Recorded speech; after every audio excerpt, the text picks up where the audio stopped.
I can see it now. Donnie, my boy, you're gonna get body bag next chapter.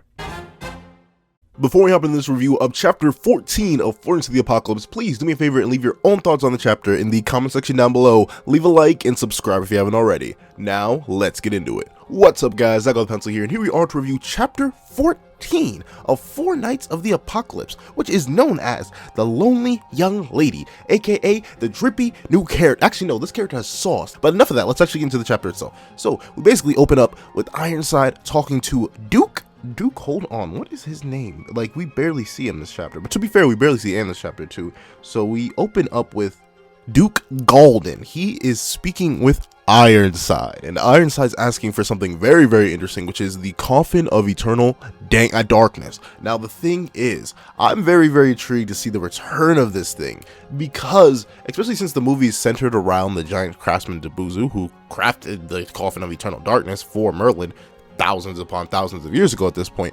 I'm wondering what this is going to be used for. Is this going to be used as like a mass seal for every other non-human race? Because Ironside is asking for it to protect Sistana, I'm not sure how to say the town's name, to protect it from the evils of Leonis. And obviously the main evils in Leonis are the Demon King, well, the Demon King's son, who was the Demon King, had Demon King powers, but then gave up the Demon King powers, but is still extremely powerful. I don't know, post-purgatory Meliodas is weird, but he's sitting there, and obviously you have Elizabeth, but Elizabeth is mostly human, she just has goddess-based abilities. But yeah, that's the main evil I can think of in Leonis, and what was the Coffin of Eternal Darkness used to seal? But demons. So I'm very, very intrigued. On top of that, I'm maybe actually, I was thinking, well, wouldn't Arthur not have enough fuel to use it? But he has chaos powers, because I remember that goddesses had to sacrifice their physical forms in order to activate the Coffin of Eternal Darkness. But the goddesses are so much weaker than Arthur, considering he wields chaos at this point. I feel like if he had it, he could literally just power it himself and not have to worry about sacrificing his physical form in order to seal whoever he needs to seal, which is very, very interesting, honestly, because if he's planning to seal Meliodas, or just Leonis in general, why doesn't he just do that with one of his own pocket dimensions? Because obviously that's what the little place where all the knights went to was. That was a pocket dimension, and considering how confident our boy Nasians is revealed to be that Camelot was destroyed 16 years ago and doesn't even exist or isn't even rebuilt, it seems like he's able to make pocket dimensions for all his people, an entire kingdom's worth, so why not just seal them off? It could very likely be possible that Meliodas is strong enough to pop through some dimensions, especially if made by Arthur, but I feel like he shouldn't. But then again, he was fatigued against Cass, so it's very likely that he could just pop out. So maybe that's why he needs the Coffin of Eternal Darkness, especially since this Meliodas. But the Coffin of Eternal Darkness wasn't strong enough to seal the Demon King, even when he was out of his prime. So I wonder, I'm actually legitimately wondering, but they were able to seal him in Purgatory, but Purgatory is probably a much bigger dimension. It's most certainly a much bigger dimension than what the Coffin of Eternal Darkness had.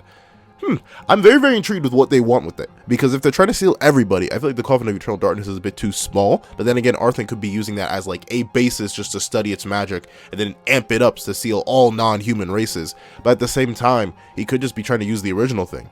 But then again, why doesn't he just make another one? I feel like, considering how powerful he is, considering he knows what it looks like, or at least assumingly knows what it looks like, considering he's asking his knights to go look for it, I feel like he should be able to do it on his own, like literally just be like, alright, crack a knuckle, crack another knuckle, Coffin of Eternal Darkness 2.0, and just make another one. But maybe he specifically needs the original because of the craftsmanship that Debuzu put into it. I'm really, really excited. This actually makes me more excited for the movie, because I really want to see what Debuzu did with the coffin, or like how he made it. I know we probably aren't going to get that, but I want to see more about Debuzu, considering his work is still being relevant long after it was destroyed and popped open to free the demons. But then we cut to another part in the chapter where we see Donnie using his levitating power to fish, which is actually really, really cool. I hope we see more of this power. I honestly hope Donnie gets stronger, because like a lot of y'all in the comments, I also fear that Donnie's sort of like the Hawk of the group. Like, he's not going to be very useful. He's just going to be there for comic relief for the most part, which is kind of sad. And he has a really cool power, like the ability of levitation, especially on other objects, is very, very cool and very, very noteworthy.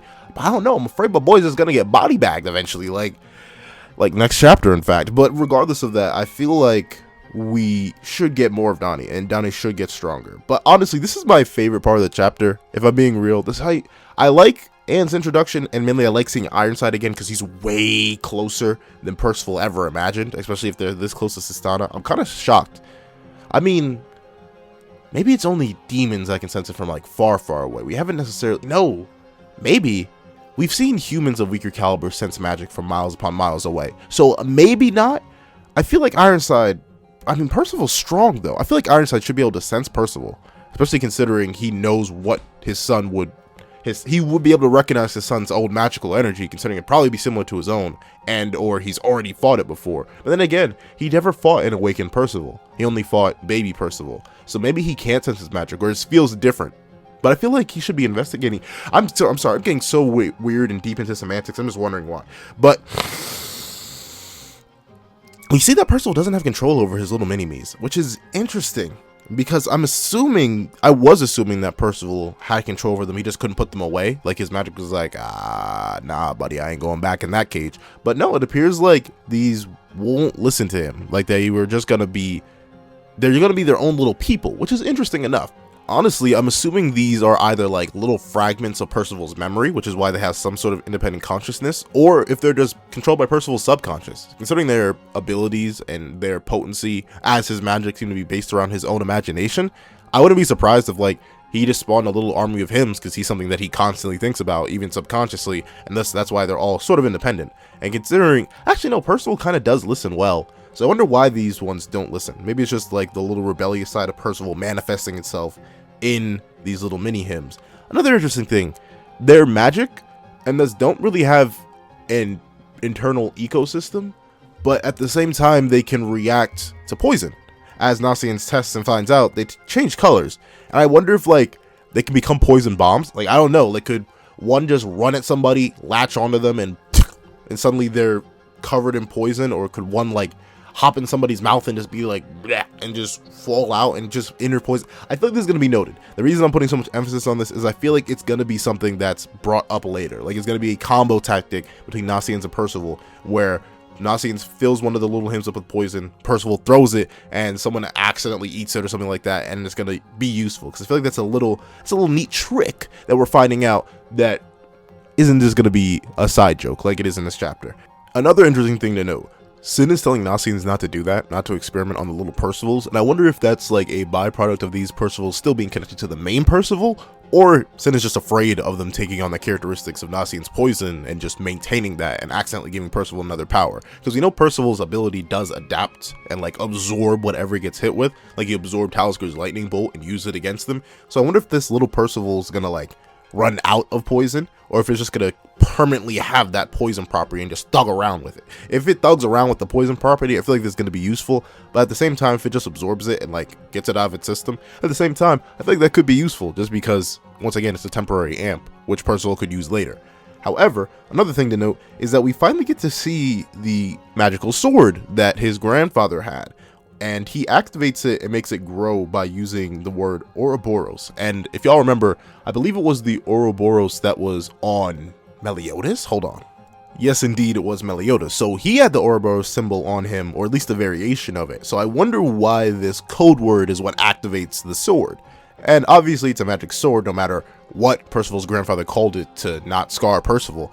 But the interesting thing is, this is also what Percival based his gigantic sword on, which is interesting because like he says, no, I didn't base it off that, I based it off this. And technically it is still a magic sword, and it would explain why the sword grew so much, because he's basically just mimicking what he did in, I believe, chapter 1, where he took his giant sword and chopped up that big old rock bird.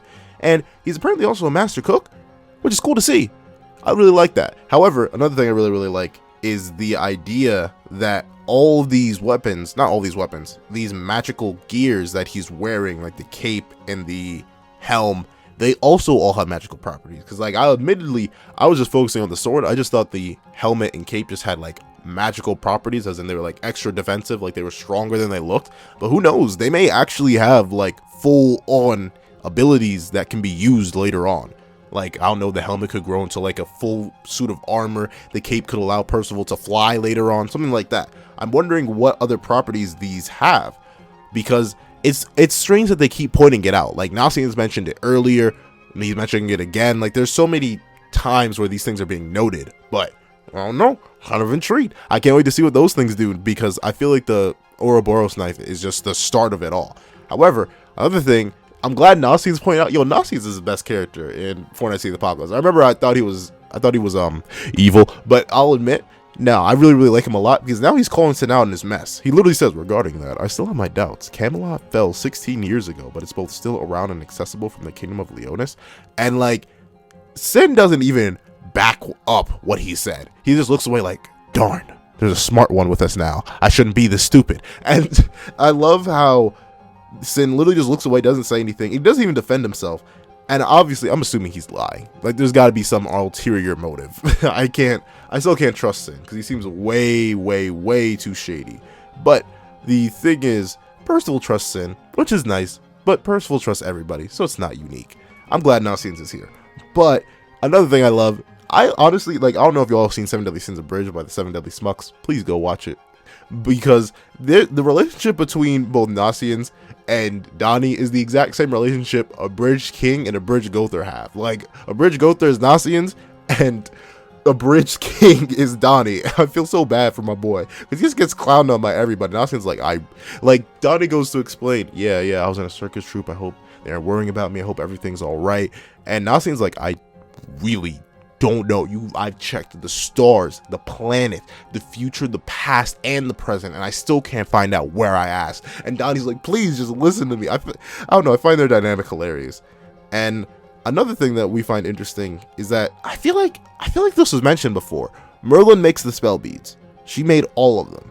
And the interesting thing is, I don't remember that being mentioned, but it makes sense, because Merlin made a lot of stuff. Like, she also made Balor's Evil Eye. So I guess it makes sense that she made that, but I wonder who's still producing them now. If, like, actually no, that makes sense, because the one that Sin ended up using was from Percival's bag, so it was likely an old spell bead from Percival's grandfather. But I wonder if the spell beads have simply run out, like in Leonis, because Merlin isn't there to make them anymore, and I'm not sure if she taught anybody how to make them. Maybe Vivian knows how to make them, but even then, I feel like they wouldn't be to the same potency. And the interesting thing is that Sin claims to have been in like a rush or some sort of hurry, and that's why he couldn't instantly teleport them to Leonis. But I just think he's lying. Like, honestly, he's becoming less and less of a reliable source. Now that a smart character has joined the gang, Sin's just falling apart. His entire backstory, his logic, his reasoning, well, we don't even have a backstory. We have nothing about Sin, other than he supposedly knows a lot. And he does know a lot, but I don't know, Sin, you're looking mad untrustworthy, bro. I think he may be the imposter. But regardless of that, we also see Nasian's great excitement. Honestly, like, as weird as the character quirk is, and it also makes you wonder how my man heals so quickly, but Nasian's still biting his lip is hilarious to me, and I'm glad he... Two things to learn: Merlin has a gigantic book of poisons, and Nasians wants to see it, and I also want to see it, because I wonder what poisons are in there and what Nasians could possibly do with them if he learns how to conjure them. But then we finally get to Sistana. But the interesting thing about Sistana is that Percival's little mini hymns just instantly go, yo, I feel it, and then they instantly go and hunt down a piece of the Coffin of Eternal Darkness, which was supposedly, at least I'm assuming, buried by Anne and Duke. I know I already like failed on his name, Duke Galdin. I feel like this was already found by them, and like the Duke told her to go hide it, and she just buried it. She buried it under a tree. Like, legitimately, I mean, I guess it was a decent hiding spot, because like, who would go to randomly dig at a tree? But at the same time, like, they didn't have to dig for that long. Like, it's like literally Nasians just straight up says, hey, looks like someone's dug up a hole and covered it up. Like, come on now, you couldn't like put some fake grass, or I mean, this is like ancient medieval times, so I'm assuming they wouldn't have fake grass, but like, you couldn't have done a better job of burying it, that upon first sighting, Nasians is instantly like, wow, it looks like someone dug a hole here. It wasn't even well disguised. Like, Anne, I like your menace mentality, especially at the end of the chapter where you just threaten to kill all these people that you never met just because they're touching the Coffin of Eternal Darkness. But at the same time, come on now, you could have done better than that. At least I'm assuming it was you, based on your reaction at the beginning of the chapter. But also, on top of that, interesting thing to note is that Sin recognizes it. But then again, Sin recognizes everything, so I'm assuming he gets that. But another question, still, how did this thing end up here? Was Sistana close to where the seal was? I'm not remembering where the Coffin of Eternal Darkness was. Hold on. So Hendrickson apparently opened it in Zurher Valley, which is 150 miles away from Leonis, and I know we're a decent bit away from Leonis in terms of distance, so maybe this is just a location and the coffin exploded after Hendrickson opened it. We just didn't get to see that. If so, interesting. I'm really wondering everything about to do with the coffin. Like, I'm not gonna lie, I have so many questions with what Arthur wants it for, what the knights want it for, everything, and why they're so desperate to hide it. Like, for some reason, my mind keeps wanting to say Rune whenever I need to go to say Anne. I don't know why. Like, that's not even a correlation. They just both end in E. But basically, I think the thing is, I'm wondering why Anne and her father are so intrigued in hiding it from the knights. Obviously, because the knight is lying. But other than that, why? Like, I feel like you wouldn't have any problems if you just gave it up. Especially if you have no idea what it's for. I mean, sure, it's called the Coffin of Eternal Darkness, which does sound kind of scary. But at the same time, I mean, and you look real stanced up with that umbrella there, but I feel like if Ironside needed to wash her, he'd wash her regardless. So I feel like you hiding it until someone catches it is like the worst possible thing you could do, because you're just gonna get jumped by a pretty strong holy knight. I mean, not jumped, but you're gonna fight a pretty strong holy knight for something you probably don't know anything about. I don't know. I don't recognize the name Galden or Anne from anywhere. So I'm doubting, keyword is doubting, that they have any idea what this is about or they're from the previous series. But another interesting thing to note, we seem to realize that Ironside has a son, or maybe this is part of the lies. Like, the only son we know Ironside has is Percival. So unless my boy Ironside was trying to set his homie Percival, I said his son Percival up, or he has another son. That's the interesting thing. Once again, I don't know much about Arthurian mythology. I sort of like purposely don't read it until like the series was over. I was gonna do a whole big research and just read all of it after Seven Deadly Sins ended, but nope. Four Knights of the Apocalypse was announced very, very quickly, so I'm like, well, I don't want to read it now because I don't want to accidentally spoil myself. But basically, I'm just intrigued. I'm very, very intrigued. I really like this chapter, honestly.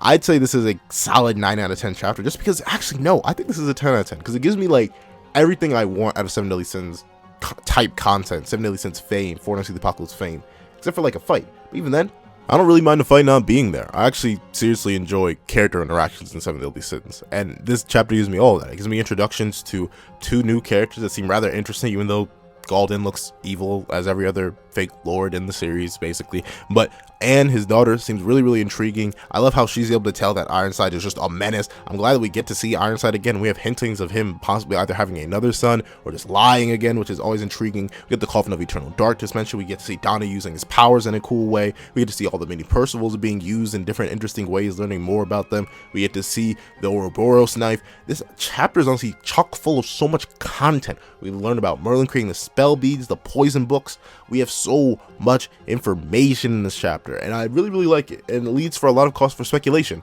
However, we're so new into Four Knights of the Apocalypse that, and it's weird, it feels weird saying so new, like over 14 weeks into its production, but basically, I think we're still really, really fresh in, so I'm not sure if we have that many answers. But regardless of that, I really, really like this chapter. But tell me what you guys think about this chapter in the comment section down below. Thank you guys so much for watching. Please remember to like, share, comment, and subscribe, and even hit that little notification bell. And I hope you guys have a wonderful day. This is That Guy with a Pencil, writing off.